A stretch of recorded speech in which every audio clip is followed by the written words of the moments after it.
안녕하십니까. 귀한 안식일입니다. 어젯밤에 비가 촉촉하게 내려서 저 2층에 올라가가지고 비 오는 걸 잠깐 구경했습니다. 얼마나 시원하고 좋든지. 그냥 제 마스크 끼고 하겠습니다. 왜냐하면 지금 한 주일 동안 12시간 강의 마스크 끼고 했거든요. 그래서 좀 숙달 좀 됐습니다.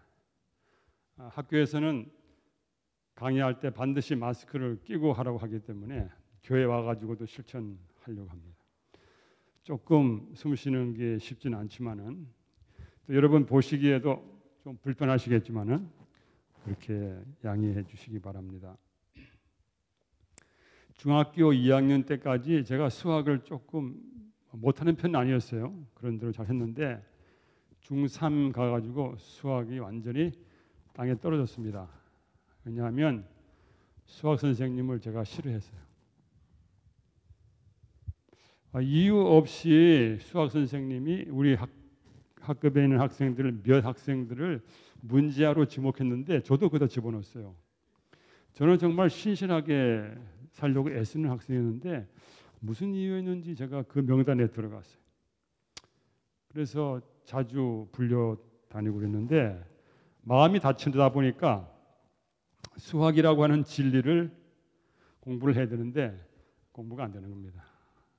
그 시간에 앉으면은 하나도 안 들어옵니다. 그래서 사실 제 중학교 3학년 수학 점수가 형편이 없고요. 그에 따라서 고등학교 때도 중학교 때가 참 중3 중요한데 그 다음에 이제 고등학교 들어갔는데 수학을 모르겠어요. 한 3년을 고생했어요. 근데 막판에 수학은 정말 죽어도 해야 된다는 생각을 갖고 이제 공부를 좀 했는데 마음이 다치니까 아무것도 안 되는 거예요. 오늘 공부하는 내용이 뭐예요? 사람의 마음을 얻는 태도를 기르라. 제가 지금 서든에 와가지고 2년 반 지나고 이제 또 학기 맞았는데 지금까지 제일 힘들어했던 게 뭐냐면은 학생들의 마음을 얻는 거예요.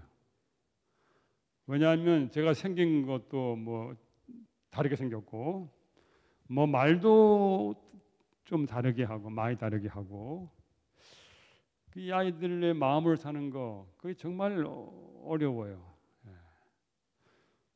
내가 이야기하는 건 성경의 이야기를 하는데 이 아이들의 마음을 사는 게 그 보통 일이 아니에요. 몇 학기 전에 어느 학생이 마지막에 이렇게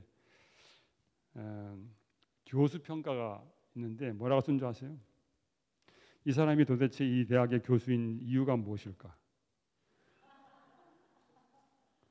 나는 서던을 그만 다니려고 한다. 이 사람 때문에 이렇게 썼어요. 그래서 제가 나중에 그걸 열어보고는 며칠 동안 알았어요. 나는 그냥 최선을 다해가지고 막 끙끙대며 했는데 그 아이한테는 도무지 안 됐던 거예요. 물론 저는 애를 썼는데 그게 되지를 않았어요. 사람의 마음을 얻는 게 그렇게 어려운 거, 쉬운 일이 아니에요. 집사님 입이 안 보이니까 안 들려요? 오케이. 집사님 때문에 제가 어떤 분들은 입 모양을 봐야지 할 수 없이 제가 벗습니다. 우리 학생들은 귀가 밝아서 괜찮은데 여긴 지금 귀가 좀 어두우신 분 계셔서 입 모양을 보고 감사합니다. 그래서 제가 미국에서 학생들하고 어떻게 이야기하는지를 배우고 있어요. 한국에서는 이야기할 때 이름을 안 부르잖아요. 이름 절대로 안 부르잖아요. 그렇죠? 그래서 저도 이메일 보낼 때 이름 안 부르고 그냥 막 써서 보내거든요. 나중에 보니까 그건 진짜 나쁜 일이더라고요. 나쁜 일이야. 그래서 제가 요새는 정신을 바짝 차리고 이메일 답장을 할 때 맨 앞에 이름을 먼저 딱 써요. 카리나 착 하고 이름을 꼭 불러야 돼. 미국에서는. 한국에서는 이름 부르면 좀 이름 안 부르잖아요. 꼭 부르면 뭐 과장님, 뭐 목사님 이렇게 부르지. 미국에서는 이름 불러야 돼요. 그러니까 제가 지금 사람들하고 통화하는 걸 배우고 있어요. 마음을 얻는 게 도대체 얼마나 중요한지 이제 배우고 있습니다. 오늘 기억절은 너희 마음속에 그리스도를 주로 삼아 거룩하게 하고, 물론 이 말은 한국말로 굉장히 멋있게 번역을 했긴 했는데 그리스도를 주님으로 완전히 구별해서 모셔라 그런 뜻이에요. 그래서 모셔라.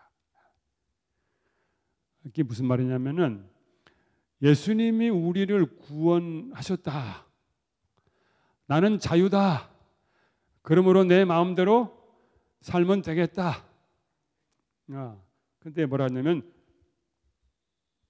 예수님은 너의 주님이시다. 네 마음대로 살면 안 된다. 그런 이야기죠.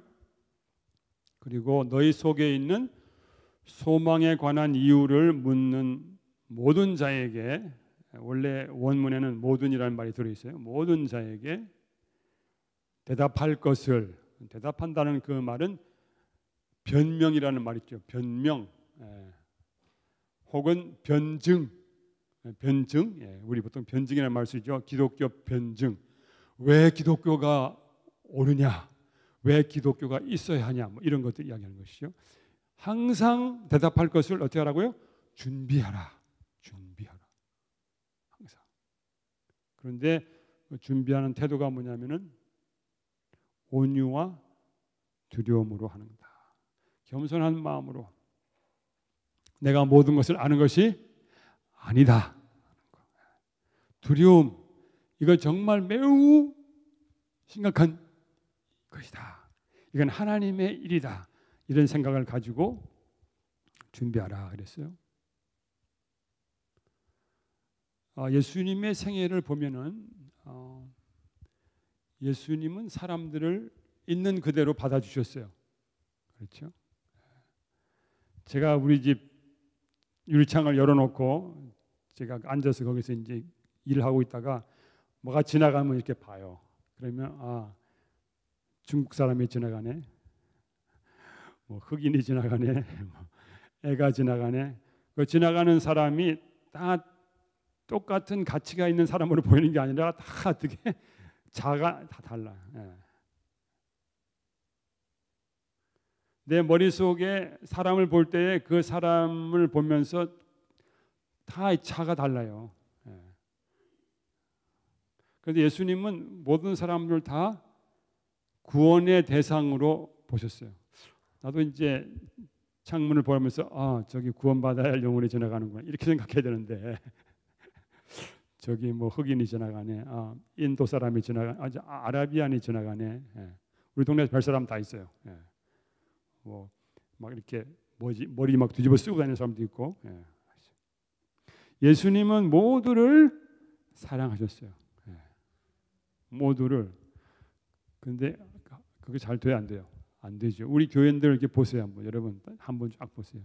모두 다 사랑하고 있어요? 아니면 저 사람은 좀 껄끄러워, 저 사람은 좀 힘들어, 저 사람은 좀 말이 험해가지고 가까이 갈 수가 없어, 저 사람은 좀 행동이 좀 싸나워서. 모두를 사랑하는 예수님의 마음, 그것을 여러분의 마음으로 삼게 되길 바랍니다. 이것이 주님의 방법이 가장 기본적인 것이죠. 예수님은 모든 사람을 용납하셨지만은 또한 잘못된 것을 고쳐야 될 때에 그것을 분명하게 말씀하셨어요.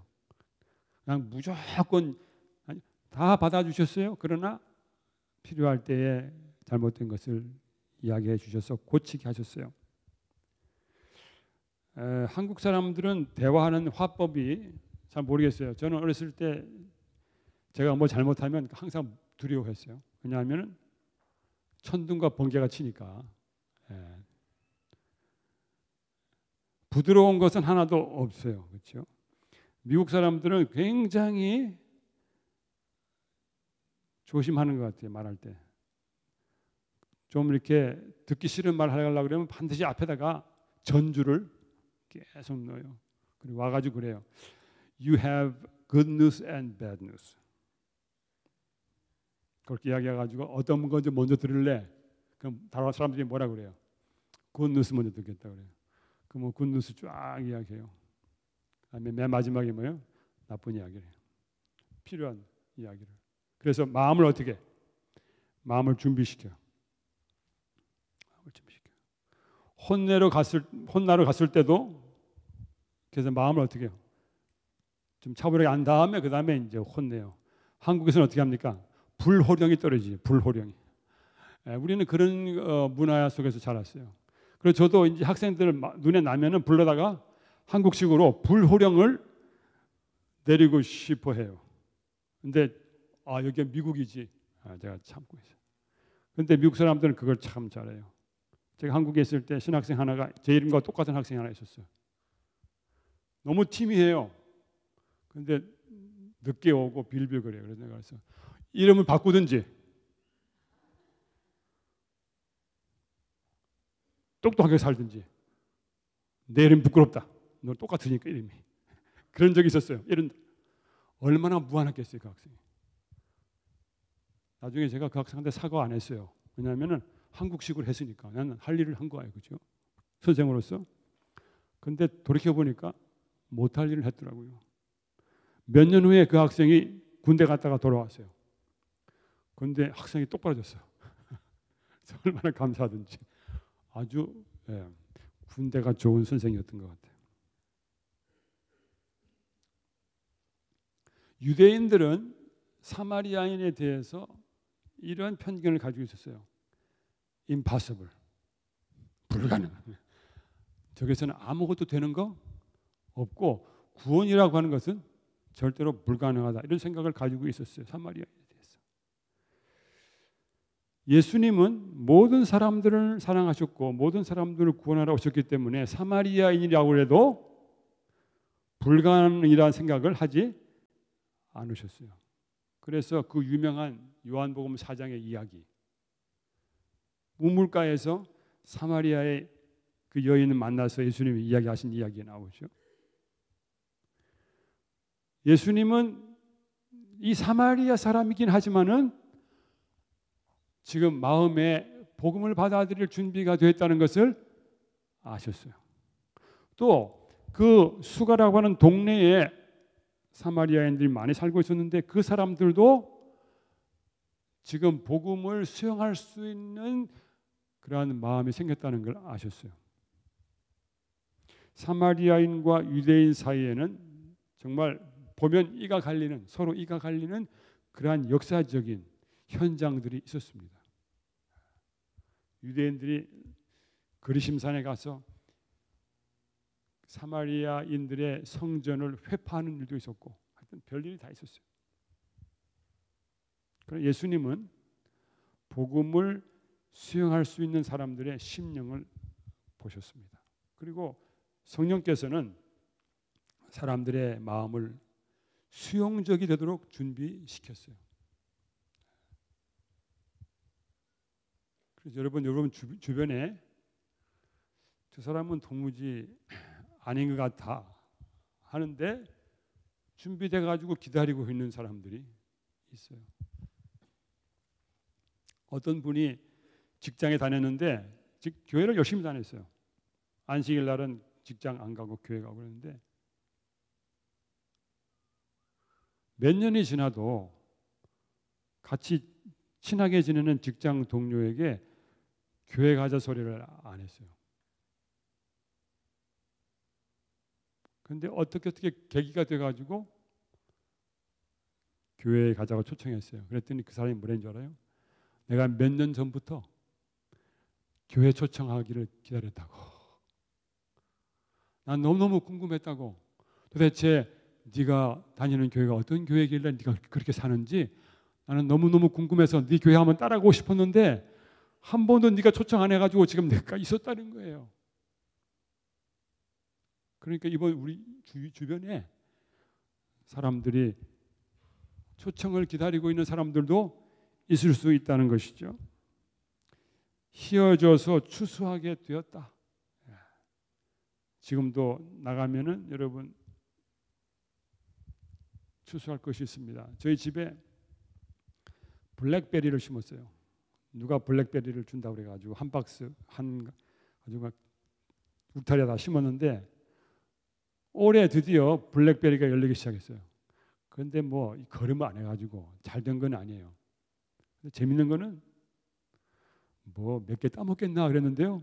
아침마다 나가면 5개, 6개 까만 것이 있어요. 그래서 제가 여러 날 동안 시리얼에다가 블랙베리를 넣어서 먹었어요. 준비된 것이 있다는 거예요. 언젠가 저게 이걸까? 아닐 것 같아요. 그런데 또 가면 있어요. 이제는 다 끝났습니다. 내년에 블랙베리가 많이 익으면은 저희 집에 와서 따가시도록 제가 좀 제대로 좀 지금은 막 그냥 마음대로 자라고 있습니다. 우리가 우리 주변에 준비된 사람들이 복음을 기다리고 있다는 것을 잊지 마시고 그들에게 친절히 대하고 초청하시면 좋겠습니다. 마음이 마음을 끕니다. 그렇죠? 정말 진심으로 하게 되면 그 마음을 알아줄 때가 오겠죠. 시간은 좀 많이 걸릴 수 있어요. 한 학기 안에는 힘들 것 같아요. 학생하고 교수 사이는 좀 어려울 것 같아요. 뭐 점수를 받아야 되고 하니까. 근데 우리 삶 속에 정말 우리가 사랑으로 대하면 그 진심이 통해서 놀라운 일이 생길 것이라고 생각합니다. 50분까지 마쳐야 되는 거죠.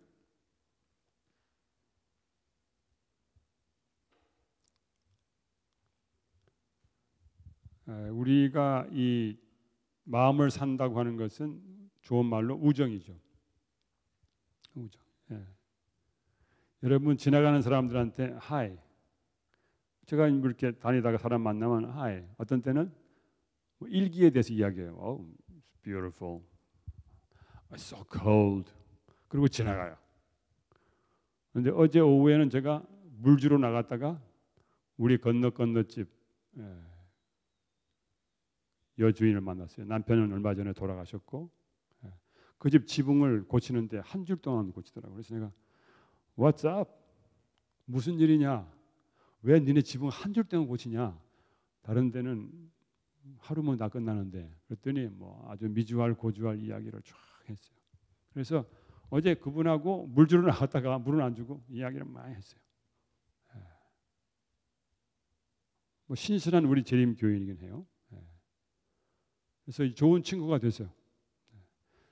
예전에 우리 옆집 살던 사람하고 굉장히 친하게 지냈는데 그 사람은 이사가 버리고 우리는 건너집이 됐죠. 우리가 이렇게 좋은 관계를 맺고 또 서로 도와줄 수 있는 관계가 된다고 하면 나중에 복음의 진리를 전할 수 있는 그 아름다운 분위기가 이루어질 거라고 생각합니다. 여기 화인 여사께서 교회 증언 9권 189쪽에 여러분 교과에 나와 있는 거 화요일 날 교과에 오른편에 나와 있는 것이죠. 이렇게 나와 있어요. 우리 교회에서 너무나 좋아하는 구절인데 하나님 앞에서 스스로를 낮추고 친절하고 예모 있고 부드럽고 동정적일 것 같으면 오늘 단 한 사람밖에 없는 곳에 100명의 사람이 진리로 돌아오게 될 것이다. 그건 여러분 한 사람이 몇 명을 데려올 수 있다고요? 100명을 데려올 수 있어요. 어떤 때 이렇게 말씀할 수 있어요. 우리 옆 사람 미국 사람인데 영어가 안 통하는데 관계없어요. 계속 친절을 베풀고 예모 있게 하고 부드럽게 대하면 하나님께서 그들의 마음에 역사하실 것입니다.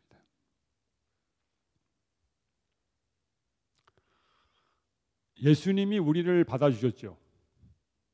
있는 그대로 받아주셨어요. 그런데 우리는 우리와 함께 있는 사람들을 있는 그대로 받아주기가 너무너무 어렵죠. 제가 이제 결혼한 지가 벌써 몇 년 됐냐면 37년 넘었는데 옆에 살고 있는 사람을 있는 그대로 받아주는 것이 안장로님 쉬워요? 어려워요? 세월이 지금은 다 받아주시죠? 100%. 웃어요. 이장로님 100% 받아주세요? 아니죠. 예. 우리가 옆에 있는 사람을 용납하는 게 참 우리가 어렵다는 거예요. 그렇죠? 예. 그러나 이제 많이 접고 양보하고 이제는 또 알아요. 예. 뭐 뻑 하면 아 무슨 뜻이구나. 끽 하면 또 무슨 이제 알지요. 예. 무슨 잡음이 나면 아 이건 뭘 이제 알아요. 저도 저기서 제가 뭐라 띡 소리 나면 뭔지 알아요. 예. 뭐를 내가 말 안 해도 우리가 이렇게 가정 생활을 하면서 용납하는 것을 배워요. 그렇죠? 예. 그리고 또 도와주는 걸 배워요. 예. 옆에 있는 사람 아프면 어떻게 해요? 끝까지 붙들고 어떻게 해요? 시중 들고 도와주지 않습니까? 그렇죠? 예. 그래서 우리가 가정 생활 속에서 서로 받아주는 걸 배우고 있어요. 우리 교회 생활 속에서도 서로 받아주는 것을 배워야 돼요. 우리 여기 계신 분들 전부 다 백그라운드가 달라요. 그런데 여기 모인 이유가 뭐예요? 예수님 이름 때문에 모였어요. 재림교회 신앙 때문에 모였어요. 근데 다 백그라운드가 다르고 생각하는 것도 다르고 말하는 방법도 다르고 뭐 하는 것도 달라요. 그러나 서로를 용납하게 되는 것이죠. 근데 우리 이제 교인들 말고 우리 주변에 교인 아닌 사람들도 우리가 또 용납하고 받아들여야 되는 것이죠.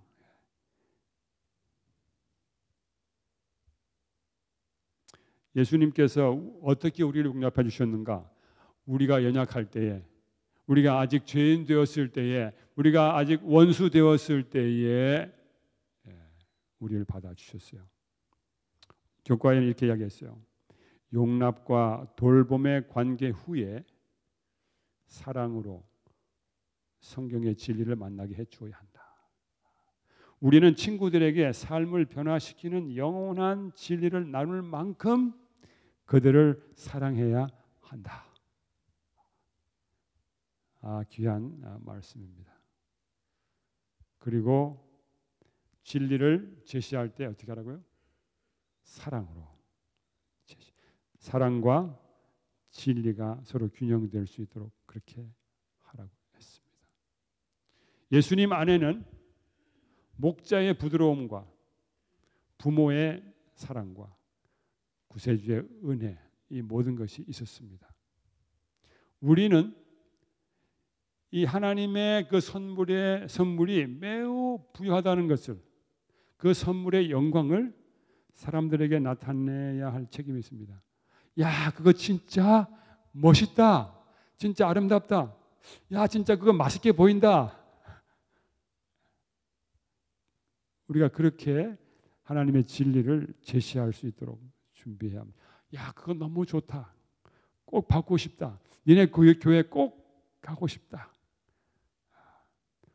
우리가 그들에게 사랑을 베풀므로 그런 일이 생기게 되길 바랍니다. 마음을 사야지 전도할 수 있습니다. 목사님, 마치는 기도하십시오. 우리가 그렇게 마음의 태도를 받아들이는 태도를 가지고 그렇게 해서 성공하는 전도 생활 되시길 바랍니다.